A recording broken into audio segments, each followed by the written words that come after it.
সমগ্ৰ বিশ্বত এক মহাযুদ্ধ চলিছে বন্দুক বাৰুদৰ যুঁজ নহয় এয়া অদেখা শত্ৰুৰ বিৰুদ্ধে যুঁজ অসমতো ইটোৰ পিছত সিটো দুখ খবৰ ধাৰাবাহিকভাৱে বাঢ়িছে সৰ্বগ্ৰাসী মহামাৰীত আক্ৰান্তৰ সংখ্যা এই মহামাৰীৰ যুঁজখনত ৰাজ্যত প্ৰধান সেনাপতিৰ ৰূপত স্বয়ং স্বাস্থ্যমন্ত্ৰী হিমন্ত বিশ্ব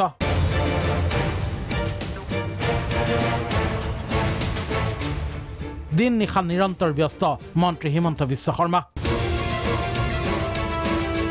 কেতিয়াবা যদি কৰোনা ৰোগীৰ তদাৰকীত কেতিয়াবা বহিৰাজ্যৰ পৰা ধপলে নিজ ঘৰলৈ বুলি অহা সকলৰ কাষত এয়া বুধবাৰৰ নিশাৰ দৃশ্য কৰোনা ৰোগীৰ চিকিৎসাৰ বুজ ল'বলৈ গুৱাহাটীৰ মহেন্দ্ৰ মোহন চৌধুৰী হাস্পতালত মন্ত্ৰী হিমন্ত বিশ্ব খন্তেক পিছতে আকৌ মন্ত্ৰী ধপলিয়াইছে গুৱাহাটী ৰেল ষ্টেচনলৈ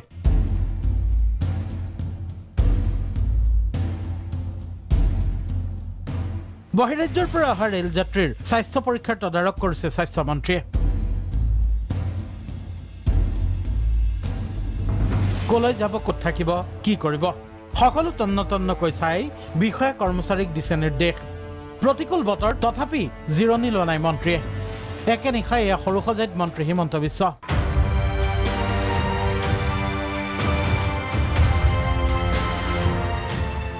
বাহিৰৰ পৰা অহা সকলক সহজ সৰলকৈ বুজাইছে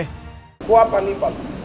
কিবা জেনুইন অসুবিধা হ'লে 104 নম্বৰত ফোন কৰিব 104 ফোন নম্বৰত ফোন কৰিলে কাৰোবাৰ বেমাৰ হ'ল জ্বৰ হ'ল লগে লগে 104ত ফোন কৰিব কাৰণ আপোনালোক দিল্লীৰ পৰা আহিছে কেনেকৈ আহিছেতো কোনেও ক'ব নোৱাৰে ৰেলতো কিমান লগৰ মানুহ বহি আহিছে গতিকে যদি ডিঙিত বিষ হয় খৰখৰণি হয় শুকান কাপ হয় আৰু গা যদি বেয়া লাগে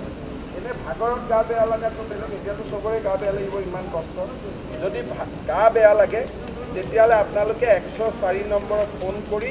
কোন হোটেলত আছে কি আছে ডিটেইলছ আপোনালোকে দি দিব কি কৰিব নোৱাৰিব 75 ইয়াৰ্ছৰ ওপৰত কোনোবা আছে আৰু যদি দিব্যাংগ ব্যক্তি আছে তেওঁলোকো ঘৰত যাব পাৰিব কিন্তু ঘৰৰ গাৰ্জেনে আহি কণ্ডিশ্যন ল'ব লাগিব যে আমাৰ ঘৰৰ পৰা কোনো মানুহ নোলাব ঠিক আছে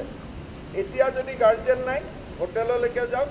কালি যদি ইয়াত আহি গাৰ্জেনে আমাক ৰিকুৱেষ্ট কৰে আমি এইটো বিবেচনা কৰি কালি যাব দিম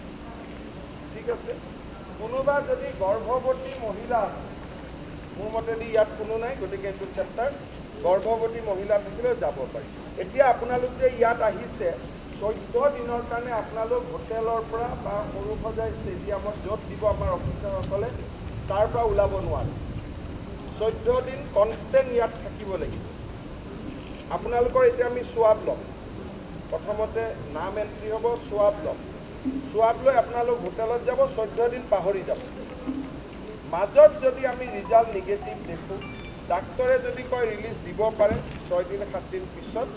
আমি আপোনালোকক ৰিলিজ দিব পাৰোঁ ঠিক আছে কিন্তু 14 দিনৰ কাৰণে পাহৰি যাব লাগিব আৰু 14 দিনৰ মাজত ফোন টুইট ফেচবুক খানা বেয়া অমুক বেয়া এইবিলাক একো নহ'ব পানী পাব দালি ভাত আলু যি আমি খাম আমিও একো খোৱা নাই ইয়াত আমি খাব কোনো অহা নাই এটা বেমাৰৰ লগত যুঁজিব আহিছোঁ কোনোবা ৰেল কৰ্মচাৰীৰ বাবে কোনো সাংসদৰ ফোন आप रेलवे भूल जाइए अभी कोरोना को जो एमपी साहब आपके लिए फ़ोन किया था जो फ़ोन किया था आपके लिए आप विजिलेंस में काम करते हैं तो आप रेल फ्लाइट भूल जाइए अभी वो सब भी मूवमेंट मत लाइए कि रेल में ज्वाइन करना है फ्लाइट में ज्वाइन करना है कुछ भी नहीं होगा 14 दिन हमारा पास आप मेहमान बन के बिना अच्छा खाने वाला मेहमान बनने के रहना पड़ेगा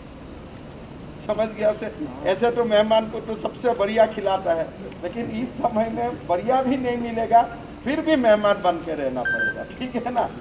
तो ऐसा है কাৰোবাক লাগে ফলাহাৰ हाँ प्रभु भगवान बताइए আপুনি ফলাহাৰ হোটেলত তলত কৈ দিব এজন কোনোবা আপোনাৰ অফিচাৰ থাকিব আপোনাক আপেল কল যি লাগে আপোনাক কিনি পেলাই আমি দি দিম কমন তেওঁৰ ফলাহাৰটো লিখি ল'বা নামিলে এনেদৰে সকলোৰে অভাৱ অভিযোগৰ বুজ লৈছে মন্ত্ৰীয়ে সম্প্ৰতি 6 শতাধিকক কোৱাৰেণ্টাইন কৰা হৈছে সৰুসজাইত বুধবাৰে বহিৰাজ্যৰ পৰা সৰুসজাই আহি পোৱা 51 জনৰো স্বাস্থ্য ভালেই আছে এই সকলোকে শংকিত নহবলৈ পৰামৰ্শ দিয়াৰ লগতে এনেদৰেই প্ৰতি মুহূৰ্ততে কাষত থাকি প্ৰত্যেককে দিছে সাহস সঁচাকৈয়ে কৰোনাৰ বিৰুদ্ধে যুঁজখনত সন্মুখৰ পৰা নেতৃত্ব লৈছে স্বাস্থ্যমন্ত্ৰী ডক্টৰ হিমন্ত বিশ্ব শৰ্মাই ব্যুৰো ৰিপৰ্ট প্ৰাগ নিউজ